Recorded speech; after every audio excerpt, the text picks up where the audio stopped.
Hello guys, કેમ છો? તો આજે મિસ્ટર હસબન્ડની ફરમાઈશ હતી થેપલાની. તો આજે હું થેપલા બનાવવા જઈ રહી છું. તો જો થેપલા માટે તો મેં સૌથી પહેલાં તો લોટ ચાળીને લઈ લીધો છે અને એની અંદર મેં એડ કર્યું છે મીઠું સ્વાદ અનુસાર મીઠું અને હળદર. ત્યાર પછી મેં મેથી, પાલક અને ધાણા આ ત્રણેય વસ્તુને મિક્સ કરીને ધોઈ નાખ્યા છે. તો એ હું આમાં એડ કરી દઈશ. પાલક એટલા માટે કે પાલકમાં B12 ભરપૂર પ્રમાણમાં હોય છે અને પાલક આમે સ્વાસ્થ્ય માટે સારું હોય છે. તો મેં પાલક નાખ્યું છે અને પાલક અને દૂધી મેં આટલો કટકો જ લીધો છે.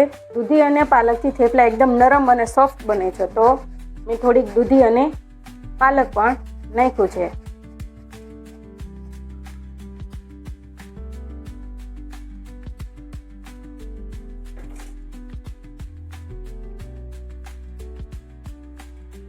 એની અંદર હું નાખીશ તલ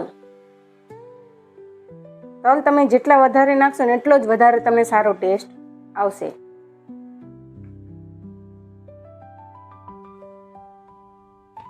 ત્યાર પછી મેં એની અંદર એડ કર્યો છે થોડોક અજમો, લીલા મરચાં છે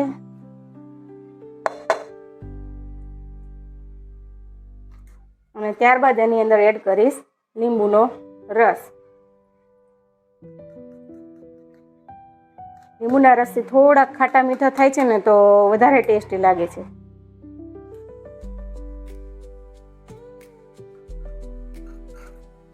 હવે આ બધી જ વસ્તુને મિક્સ કરી દેવાની છે. પહેલાં એની અંદર પાણી એડ નથી કરવાનું. પછી એની અંદર થોડુંક મેં એડ કર્યું છે લસણ.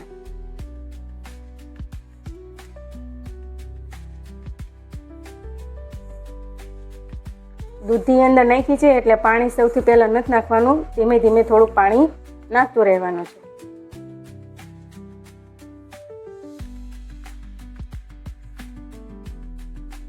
તો ફાઇનલી છે ને જો થેપલાનો લોટ બંધાઈ ગયો છે અને હવે એને થોડી વાર માટે ઢાંકીને મૂકી દઈશ કે જેથી તે છે ને થોડોક નરમ પણ થઈ જાય. અને હવે થેપલા બનાવવાની શરૂઆત કરી નાખશું. તો એના માટેની સાધન સામગ્રી પાટલી, વેલણ અને સ્પેશિયલ થેપલાનો તવેથો રેડી કરી નાખ્યો છે. અને હવે થેપલા બનાવવાનું સ્ટાર્ટ કરી દઈશ. ત્યારે 8 વાગે માંડ થેપલા બનાવી દઈશ, કારણ કે થેપલા બનાવવાના છે બહુ વધારે. 20 થી 22 થેપલા બનાવવાના છે. વધારે એટલા માટે બનાવવાના છે કે છે ને સવારે ઠંડા થેપલા પણ અમારા ઘરે બધાને બહુ ભાવે છે. તો એના માટે આજે વધારે થેપલા બનાવવાની છું. જનરલી છે ને મારા હાથના થેપલા બધાને બહુ ભાવે છે, મમ્મી પપ્પાને અને મારા છોકરાને પણ થેપલા વધારે ભાવે છે. અને ખાસ કરીને તો મારી ફ્રેન્ડ છે એના છોકરાઓને મારા હાથના થેપલા બહુ ભાવે. જ્યારે આવે ને ત્યારે એમ કહે છે કે આંટી તમારે જે થેપલા મારી મમ્મી નથી બનાવતી, એટલે તમે છે ને થેપલા બનાવો. એટલે થેપલા હું બનાવું.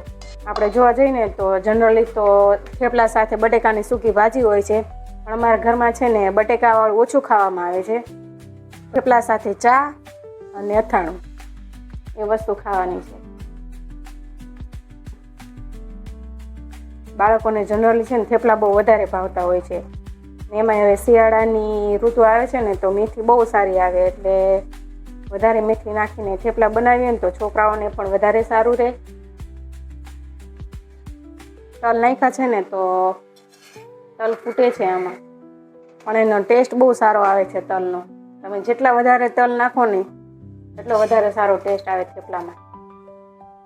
અને થોડોક અજમાથી વધારે સારો ટેસ્ટ આવે છે. જો થેપલામાં મેથી અને પાલક કેટલું દેખાય છે તો છે ને આ જોઈને જ ખાવાની વધારે મજા આવે છે. ફાઇનલી જો છે ને હવે થેપલા બની ગયા છે અને જો બહુ જ મસ્ત થેપલા બન્યા છે. તો ચલો આપણે ટેસ્ટ કરીએ કે થેપલા કેવા બન્યા છે એમ.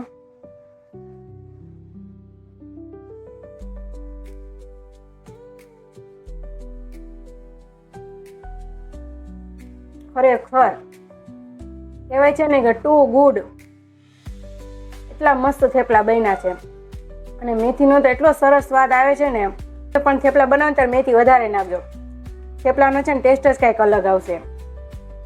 તો કોને કોને થેપલા ભાવે છે ને તમે મને કોમેન્ટમાં કહેજો, અને મારા વિડીયોને લાઇક કરજો, શેર કરજો અને સબસ્ક્રાઈબ કરજો, અને કોમેન્ટ કરવાનું ભૂલતા નહીં.